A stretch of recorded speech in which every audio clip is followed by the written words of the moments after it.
Hi folks, this is Don Meisner with the North Country Fishing Report. Well, on another report I talked about the saga I had in Raquette Lake, but let me tell you about the fishing. Rust and I found ourselves in a little lagoon at the end of the lake where we thought the water would be warmer.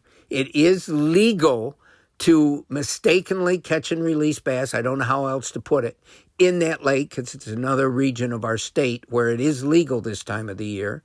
And it looked incredible for bass. It was a narrow, like river type situation. You couldn't really see any current.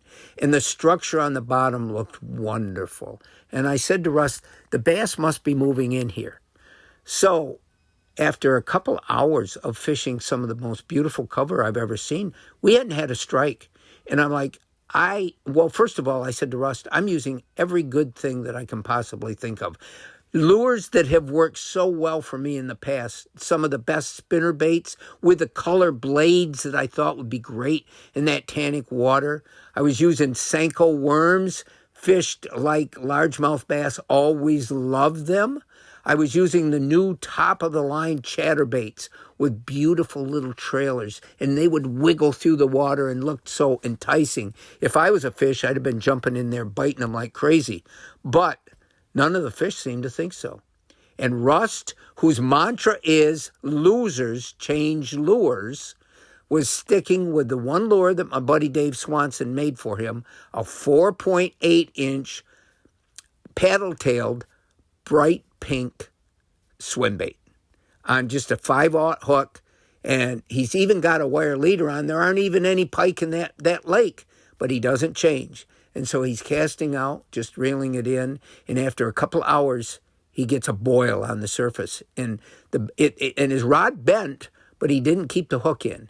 And I said, well, Rust, if there's one fish in here, there's going to be many more. Not just one fish wandered all the way from the lake into here because it was either dumb or by mistake. I said, there's got to be a population of fish in here.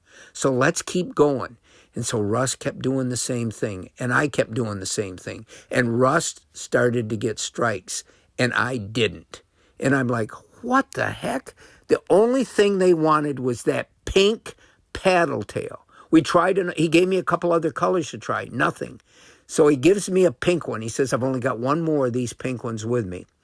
And so he rigs it up for me the perfect way he tends to do it. He rigs them much straighter than I seem to be able to do it for some reason. But anyway, I took all the help I could get. And I started casting it. But while Rust continues to get strikes, I don't. And I'm noticing that my paddle tail is higher up. It's breaking the surface, no matter what I did. Because as I looked, I said, Rust, yours is heavier than mine. In that he was using a wire leader, and that added weight. We didn't have any worm weights with us.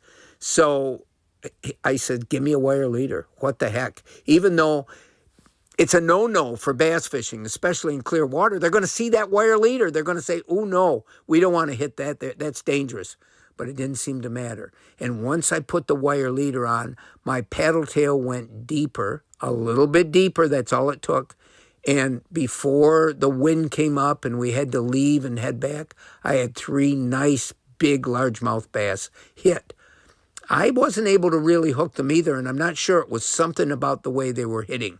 But really the moral to this whole story, the lesson here is that pink, and I talk about it so much, but again, pink was the only thing that they related to. And yet, how many pink things are swimming around there in the water? I mean, if you talk about unnatural, and yet the unnatural seemed to be the lure of the day. And I don't know what to take from this other than don't ever overlook pink. It seems to be a fabulous color for almost any species of fish, at least on a lot of days. There's always going to be variations. But also, Russ had much better luck than I did. For whatever, he was doing something a little bit different. His retrieve rate must have been different.